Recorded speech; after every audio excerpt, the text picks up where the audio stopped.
Mesa posta café quentinho e mais um episódio dessa nova temporada que eu vou contar para vocês. Além de estar deliciosa com os melhores parceiros, com certeza também estamos escolhendo os convidados a dedo. E hoje, gente, eu tô com uma amiga aqui que eu conheci através de um grupo de network que vocês já vão saber um pouquinho mais. E ela não é só advogada, ela é uma advogada. Vocês viram que eu pi aí, né? Porque quando ela fala, a gente se vê. E a especialidade dela é família e sucessão. Então, vocês já imaginam que o bate-papo vai ser incrível. Então, seja muito bem-vinda, Fernanda Mendes. Fala, podcast. Foi que delícia ter você aqui. Obrigada, Thalita. Bom dia a todos. É uma honra estar aqui com você, batendo um papo, falando, né, sobre o direito de família e sucessões, que, modéstia à parte, é o meu assunto preferido. E ela fala com propriedade. E muito obrigada pelo convite. É uma honra, é uma satisfação passar esse momento aqui com você. Ah, que delícia, Fer. E vamos começar contando um pouquinho, porque assim, eu sempre brinco que por trás do CNPJ tem um CPF. Esse CPF tem história, tem uma mulher guerreira que está aí na flor da idade, desbravando muita coisa. Então, para começar, conta pro pessoal, quem é a Fernanda Mendes?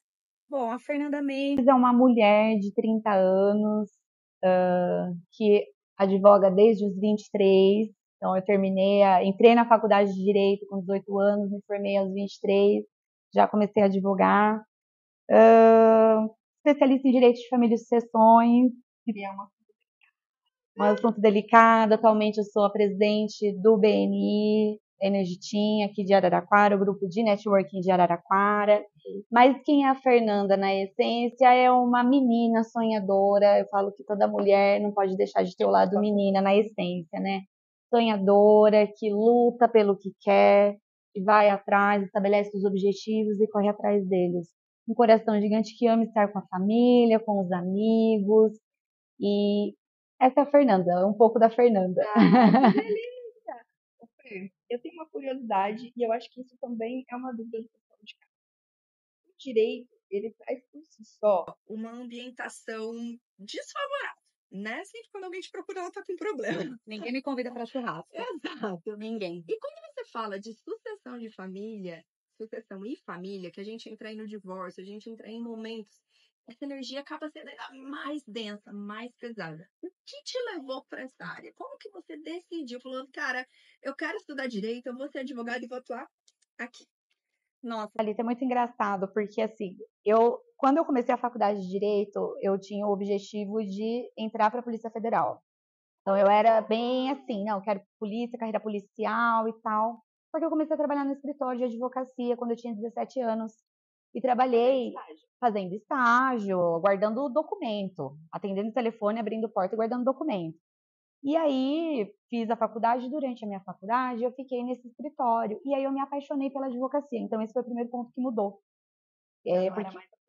Que não era mais a Polícia Federal, porque assim, o direito ele dá um leque muito extenso de carreiras policiais. Então nós temos as carreiras públicas, tem a advocacia, e dentro da advocacia a gente tem mais um leque que são as áreas de especialização. Então aí eu escolhi a advocacia. Eu gostava muito, né, de conversar com a pessoa, de receber a pessoa, de conhecer a história da pessoa.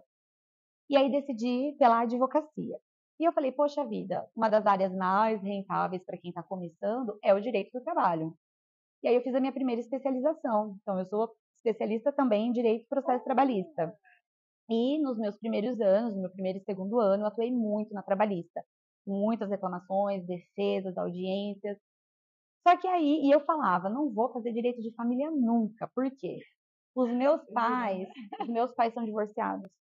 Então, eu fui uma criança que viveu o direito de família na pele. E eu falava, mas não vou nunca, não quero, não gosto, tô fora de família e sucessões. E aí, um conhecido me chamou para fazer o divórcio dele. E era uma pessoa muito querida, e ele confiava muito em mim. Ele falou, Fernanda, por favor, tem que ser você. Eu falei, tá bom, vou fazer. Peguei a contragosto mais pela questão afetiva do que financeira. Era uma pessoa muito querida e que fez questão que eu atuasse, eu atuei. Ali, eu me descobri, foi sem querer. Eu me descobri porque eu tinha o feeling. E me faltava um pouco desse feeling na trabalhista, porque não adianta, a advocacia, ela é carreira, ela é desafiadora. Então, por mais que estudemos e saibamos muita coisa na teoria, o dia a dia de uma empresa, o dia a dia de um funcionário, uma audiência trabalhista, a gente vai aprender na prática. Cada audiência é um desafio. A gente nunca sabe o que vai acontecer. São muitos detalhes. E a teoria, ela é bem diferente da prática. Eu não romantizo isso. E eu tinha aquele feeling. Falei, poxa vida, eu tenho esse feeling, mas por quê? Porque eu vivi isso. Porque a minha mãe passou por um processo de divórcio. Todo o processo de divórcio, ambas as partes saem com aquela sensação de perda. Por melhor que seja um acordo, você tem aquilo que é algo subjetivo, porque é uma perda. É a perda de uma família, aquele patrimônio, de um sonho, aquele patrimônio que ambos lutaram vai ser dividido ao meio. Então você fala, poxa vida, são tantos anos, né? São tantas expectativas, tantos sonhos. E eu vivi isso. Eu vi a minha mãe passando por isso, meu pai também, nas lutas, que aí a gente entra numa questão de alimentos. Eu fui uma pessoa, Thalita, que fez faculdade com o dinheiro de pensão alimentícia, entendeu? Então, assim, hoje, quando a gente vai estabelecer os alimentos de uma criança, eu lembro da minha história. O quanto aquilo é importante, porque aquilo mudou a minha vida. O pagamento daquela pensão, a minha mãe direcionou, exatamente, a minha mãe direcionou para a minha educação, para os meus estudos, que é algo que ninguém vai tirar de mim nunca. Então, quando eu peguei, eu falei, peraí, mas é assim, o dia a dia de uma pessoa, de uma criança, aquilo que a criança precisa. É isso daqui, a gente precisa sopesar. O direito, ele defende muito o trinômio, né? Necessidade, proporcionalidade e razoabilidade. Então, a necessidade da criança, ela é sempre presumida. A criança não se sustenta, ela precisa dos pais. E a possibilidade daquele que está pagando, tá? Aquele que paga sempre acha que está pagando muito. Mas espera aí, quem está recebendo? Está sendo o suficiente? Que a gente tem que manter a criança o máximo possível naquele ambiente que ela está acostumada, no dia a dia, no cotidiano. Se a criança tem uma rotina de escola, atividades extracurriculares. Então, eu passei tudo isso na pele. E quando eu fui fazer esse divórcio, eu me vi. Exatamente, eu me vi. Então, eu não tratei só na parte da teoria, aquilo que eu sabia da faculdade, porque eu não tinha especialização ainda. Então, eu gostei muito. E eu fiz tão bem feito, eu gostei, eu fiz com tanto carinho, que ele me indicou. E aí começaram as indicações, o boca a boca. E aí eu comecei a fazer muito divórcio, execução de alimentos, inventário. Eu gosto muito de fazer a parte acessória também, inventário. Para mim é. Todo mundo fala, nossa, demora tanto. Depende de como você vai desdobrar aquilo. Então é para ser algo bem simples, não é assustador, é um fantasma desnecessário. É um tabu. E aí começaram as indicações, eu falei, poxa vida, eu estou gostando de fazer, preciso buscar uma especialização, eu quero aprofundar os meus estudos, buscar estratégias, e aí fiz a minha segunda pós-graduação, que foi em Direito de Família e Sucessões, e hoje eu atuo mais nessa parte, né, de direito, que é um ramo, Direito de Família e Sucessões, ele é um ramo, uma área do direito civil. Então, assim, eu busquei ali cirurgicamente me aprofundar para levar o melhor para as pessoas. Como você disse, a gente teve até uma outra advogada aqui no podcast, ela também falou sobre isso, que por o direito ser tão amplo, quando você não se especializa, você fica raso, né? Porque não dá para você ter conhecimento tão profundo se você não tiver uma especialização. E aí, trazendo um pouco para o que eu vivo hoje, foi muito lindo você falar, porque a gente estava aqui batendo um papo antes, eu estava te contando que eu estou atuando como mentora em transição de carreira. E o que eu mais falo para as meninas que estão buscando é olhar para a história. Exatamente. É olhar para a essência. Porque eu falo, cara, nada na nossa vida é por acaso. Se você passou por uma coisa, isso vai te servir de algo lá na frente. Então, busca na sua história as suas referências. E foi exatamente o que você fez. Isso te trouxe um prazer, que é o que eu te fiz a pergunta, né? Como é que você atua numa área que é tão densa energeticamente com prazer? E a gente vê esse prazer em você. E é incrível. Gente, eu falo porque quando ela fala de direito assim, o olhinho dela até brilha, né? Não, eu sou apaixonada pelo direito de família e sucessões, não sabia. E que você acredita que esses dias eu peguei o meu histórico da faculdade e eu vi a nota de direito das sucessões, 10, e direito de família, 9. Eu falei, meu Deus, eu já gostava de estudar as notas mais altas, só que eu fugia. Por quê? Querendo ou não, era uma dor. Era um gatilho, é aquilo que eu tinha aquela sede de justiça, sempre tive dentro de mim, então o direito eu escolhi, sempre fui uma pessoa combativa, então eu falo que as minhas amigas de infância, elas podem comprovar, elas falam, não, a Fer era o direito mesmo. Porque estava ali pra... Eu estava sempre ali conversando, sempre tomei dores, sempre tomei as dores das pessoas, sempre, e às vezes até demais. E esse é o meu desafio, é separar o profissional do pessoal, porque, gente, você pega um processo, não tem como. Eu falo que imparcial é o Estado, eu não sou imparcial. Eu vou defender os interesses do meu cliente, ponto final, porque eu conheço a história dele. Respeito que todas as histórias têm os dois lados. Mas eu conheço o que o meu cliente está me falando, eu não conheço o outro lado, então eu vou defender aquilo que ele está me falando. E eu trago o que eu vivi, essa experiência, enfim, essa dificuldade da convivência, né, que clientes que você atua, você tem mais facilidade com mulheres por ser mulher ou você atua com os dois? tá, é assim, é muito misturado. É muito, é muito misturado, é muito misturado. Uma vez eu até brinquei com meu pai. Falei, olha que ironia do destino, eu tô fazendo uma defesa de um pai que não tem ali a possibilidade de pagar os alimentos que foram estabelecidos pelo juiz em sentença. É misturado. É misturado. Qual que é a sensação dentro de Eu dou um choque de realidade. Eu dou um choque de realidade, eu sou muito sincera. Eu sou preto no branco, eu sou muito sincera. Então, assim, existe uma coisa que é a lei, aquilo que é estabelecido pelo Estado, imposto pelo Estado, que o juiz estabelece uma sentença, você precisa cumprir, senão você vai ser executado pelo rito da prisão ou da penhora, falando de pensão alimentícia. E existe uma questão moral. Obviamente que eu não sou assim, é o que eu falei, eu não sou imparcial. Quando eu vejo que o cara tem condições de pagar e eu sou advogada dele, eu falo, cara, não, eu falo paga. Dentro ali, ó, você consegue pagar isso, isso? Sua filha tá acostumada com isso, ou seu filho? Poxa vida, você vai continuar sendo pai. O que acabou foi o matrimônio, foi o casamento. A família não, a família nunca acaba. O pai continua sendo pai, a mãe continua sendo mãe. Ambos exercendo o seu papel, a sua função, que é dever também estabelecido pela Constituição Federal, pelo Estatuto da Criança e do Adolescente. Essa é a questão legal, e tem a questão moral, que vem o amor, que vem ali o legado que você deixa, a educação, a saúde, tudo isso o Estado determina. Agora, o amor, a educação, o legado, os valores, os princípios, isso vem do pai e da mãe. E como que você continua fazendo isso depois de um divórcio? É por convivência. Então eu falo, como que vai ser daqui para frente? Existe a questão legal, existe a questão moral. Cara, você consegue pagar isso? Por que você não vai pagar? Ah, porque ela vai usar com ela. Eu falo, meu bem, tem pai que acha que a mãe colocou o silicone, fez a rinoplastia com R$ 350. Me poupe. Sabe? Gente, me poupe, sabe? Eu acho sensacional você trazer essa pauta que, como você disse no começo, é um tabu. Nós, mulheres, temos essa dificuldade em falar da forma clara que você está falando. E a realidade é essa. É uma coisa que tem que ser falada para os pais. Por isso que eu quis te perguntar, porque eu acho que, em alguns casos, os advogados acabam não falando, meu, vai lá e paga, para de ser, né, tipo, miserável e paga. Então, assim, essa clareza é muito importante para que o pai também se coloque no lugar dele. Exato. Porque, de uma forma ou de outra, a mãe sempre acaba ficando com os filhos. São raros casos onde os filhos vão para os pais. E a sobrecarga acaba ficando na mulher. Porque além da criança, do cuidado que ela tem com a criança, ela também tem que trabalhar. E ela tem que gerir uma casa e fazer toda a gestão de todos os processos ali. O que eu falo, quando eu pego um divórcio, e muitas vezes eu pego consensual em que eu represento ambas as partes, eu falo que a mulher, eu sou mulher. existe isso? Consensual existe. O meu foi. O meu foi.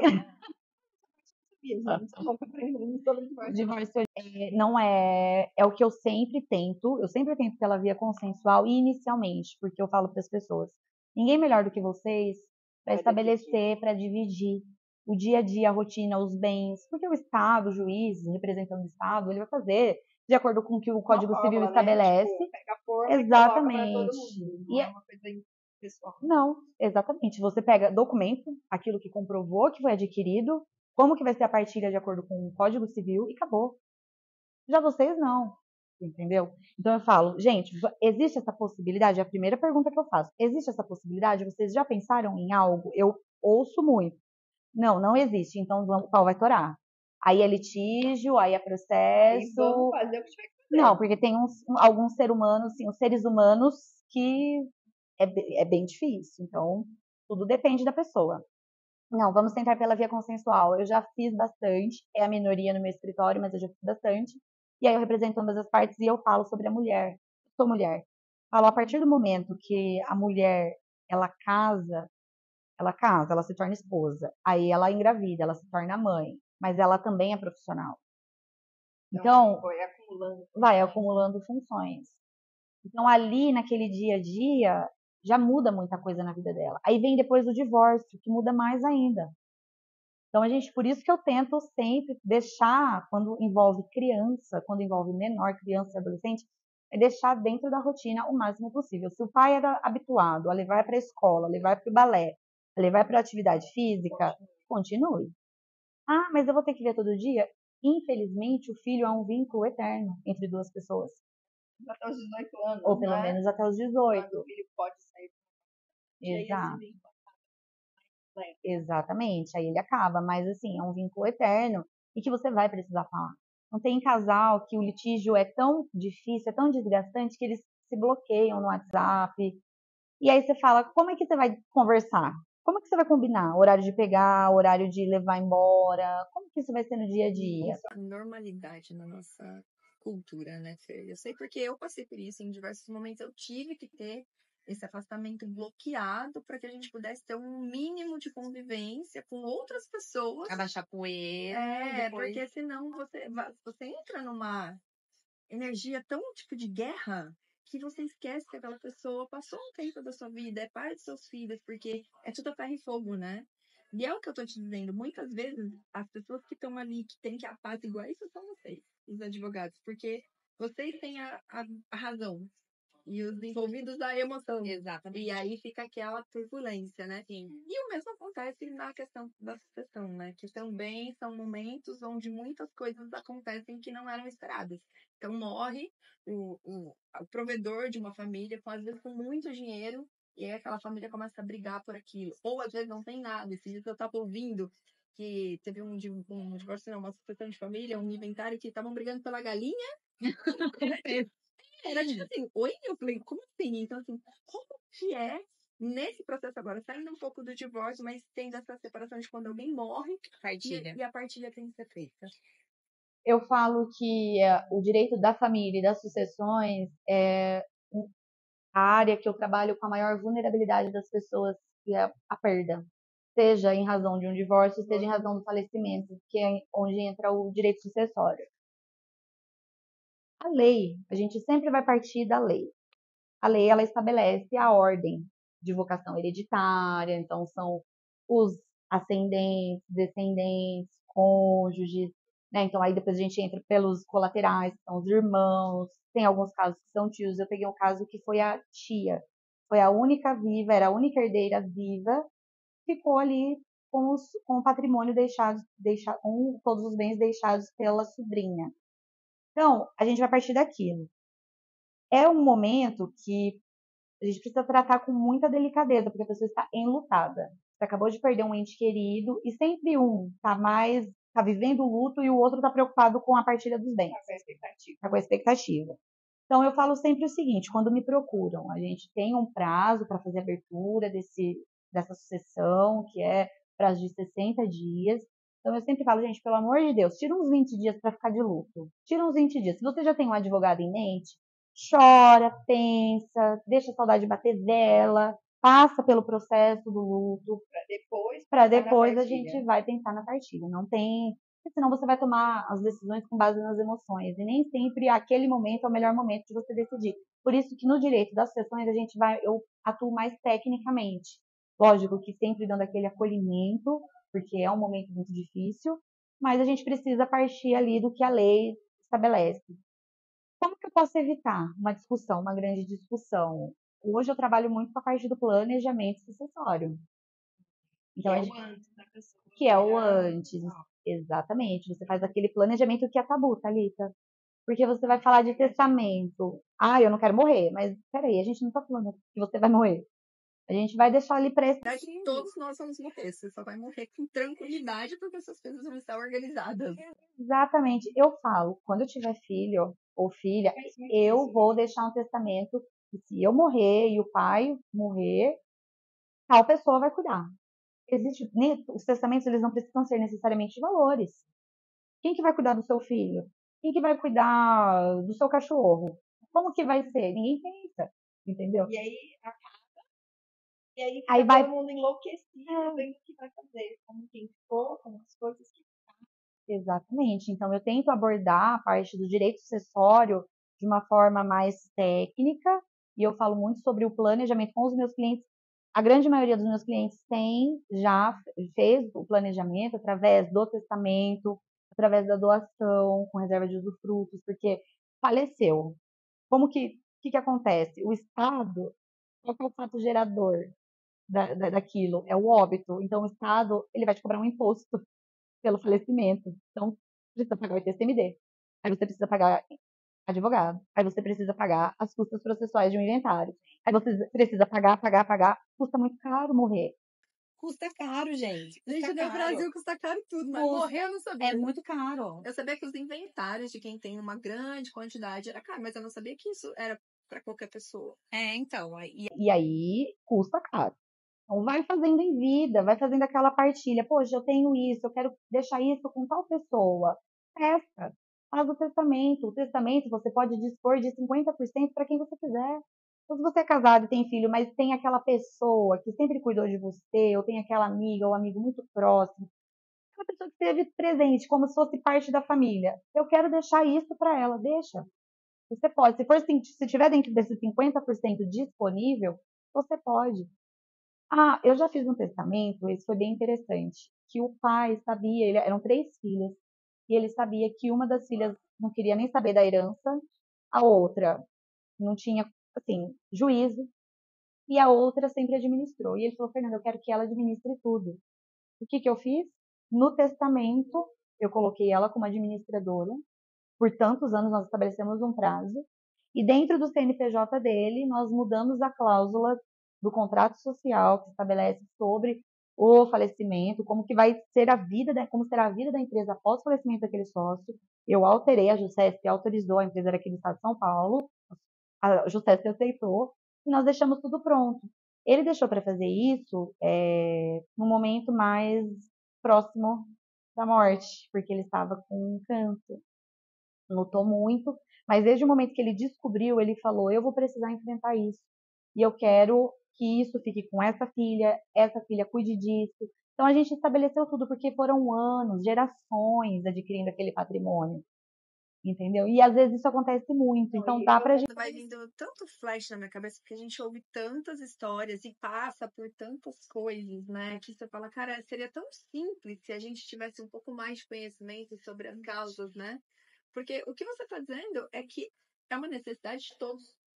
E a gente só não pensa nisso, talvez por comodismo, talvez por não saber, que é o que eu estou dizendo. Então, em vários momentos, o testamento ele é visto como um problema nas famílias, assim, né? Na família que existe um testamento, parece que aquilo lá é tipo assim, nossa, o que será que tem lá? Não é uma coisa aberta. Não. E eu acho que quando isso se tornar mais comum e mais aberto, ó, pra quem que eu fiz meu testamento, mas como vai ser? Tipo, vai ser assim, sabe? Alinhar a expectativa com realidade, porque o que eu vejo é que quando uma pessoa falece, os que ficam têm muito, como você mesmo disse, mas eles têm muita expectativa em cima de coisas que não eram deles. Exato. E que talvez eles nem tenham direito, porque isso já foi testado por outra pessoa. Sim. E aí ele começa a viver num mundo fora da realidade. A hora que cai, a realidade vira uma briga gigante, né, Fê? É muito importante, pegando o gancho do que você falou, às vezes não é nem direito, a gente precisa ter o que em mente. Isso não é falado porque é um tabu, principalmente se tratando de testamento. Mas o testamento ele é feito de acordo também com o Código Civil. A lei, ela protege os herdeiros necessários. Quem são os herdeiros necessários? Os filhos, os 50%. Os filhos, o cônjuge, se tiver, e os ascendentes. Então, os pais, os filhos e os cônjuges. Então, a lei estabelece que os mais próximos excluem os mais remotos. Então, se aquela pessoa que faleceu, ela era casada e ela tem filho, o patrimônio vai ser dividido entre a esposa e os filhos, a depender do regime de bens.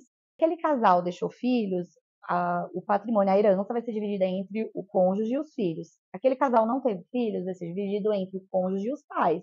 Não fica tudo para o cônjuge. A partilha da sucessão ela é diferente da partilha no divórcio. Então, o que muda aqui é o que a esposa entra com metade, o que a esposa ou o marido entra como herdeiro, na qualidade de herdeiro. Mas o cônjuge, ainda que seja casado sob o regime da separação de bens, ele entra na partilha da sucessão como herdeiro, em concorrência com os demais herdeiros, sejam os filhos ou os ascendentes, que são os pais. Então, o que as pessoas precisam entender? Que o testamento ele não é um bicho de 7 cabeças, porque o tabelião, quando a gente faz no cartório, ele precisa seguir as regras do jogo. A gente tem um manual de instruções que é a legislação. Então, nenhum testamento é feito em desconformidade. Eu não posso ir lá e colocar o que eu quiser. Não. Tem que fazer a lei. Tem que estar. Se não estiver, o que acontece? Quando abre aquele testamento, você consegue anular aquele testamento. Então, não precisa ficar desesperada. O que eu falo para as pessoas que me buscam, que me procuram, eu pergunto, em que estágio você está? Já pensaram na partilha de bens? A primeira coisa, a primeira conversa que eu tenho é sempre nesse sentido. Não adianta eu chegar falando, a gente tem prazo, tem imposto, tem divisão, tem isso, quem vai ficar com o quê? Não é assim que funciona. Então, o testamento, você pode testar bens, você pode testar coisas que não são imateriais. Uma pessoa, por exemplo, quem vai cuidar daquela criança, na minha falta, na minha ausência. Então, tem que seguir o Código Civil. Você pode testar 50% só daquilo que você tem de todo o seu patrimônio. E o testamento, a gente tem o testamento público, que é feito no cartório. O nome é público, mas ele é privado. A abertura dele é feita somente com o óbito. E nós temos o testamento particular, que tem regras diferentes. Então, o particular tem uma quantidade certa de testemunhas. Já me perguntaram, né? Você faz o testamento particular e guarda? Eu falei, eu faço e guardo, mas você torce para eu não morrer antes. Porque se eu morrer antes, quem que vai saber que esse testamento está comigo? Você. E quem que vai achar onde vai estar? Então, eu sempre oriento. Eu achei que mesmo os privados. Não, os particulares, em forma de instrumento particular, a gente pode guardar também. Então, nós temos vários tipos de testamento. Mas eu sempre vou orientar. O testamento do cartório tem mais força jurídica? Tem mais validade? Não. Se o particular for elaborado por um advogado que tem conhecimento da matéria, com a quantidade certa de testemunhas, ele é válido. Se não cumprir os requisitos, aí ele é inválido, seria inválido. Mas eu falo sempre, vai para o cartório, porque se a pessoa que você deixou o seu testamento, acabou. Era vontade dele, mas cadê? Você deixou escrito? Não, então não era vontade dele. Se fosse, deixaria escrito. É basicamente isso, Thalita. Então a gente precisa no direito sucessório, eu sou mais técnica por conta disso. Trato com muito tato, por conta da vulnerabilidade pelo luto, pela perda, mas a gente precisa seguir mais aquilo que o manual, que é o Código Civil, estabelece. Bom, e Fer, você disse aqui pra gente no começo que você também está agora como presidente do BNI. Para vocês que não conhecem e não sabem, o BNI é um grupo de network que tem no mundo inteiro, e esse grupo se reúne para trocar informações, para trocar referências que são contados, para fazer aquele network de qualidade, né? E você estava contando para mim nos bastidores que você se descobriu ali. Como é que foi esse processo de você sair de trás da mesa e se abrir aí para o mundão e entender que você domina o negócio e hoje está como presidente desse grupo? Olha, Thalita, foi uma experiência desafiadora, porque eu saí totalmente da minha zona de conforto. A gente estava conversando antes, né? Eu era bastidores, escritório, dentro da minha sala, montando processo. E gosto muito de fazer isso também. E aí eu fui ter a experiência, fui conhecer a convite de uma amiga muito querida, que era membro. Eu fui participar de uma reunião. No mesmo dia, eu já falei, não, vou entrar. Entrei, tomei a decisão. O que é o BNI? Ele é, como você bem explicou, é a maior organização de networking do mundo, porque o BNI ele está no mundo todo. A gente tem aqui em Araraquara o nosso grupo, o Energy Team, mas nós temos regional, nacional e internacional. E ali no BNI, a gente tem a metodologia, e a principal, né, nosso principal fundamento é o Giver's Gain.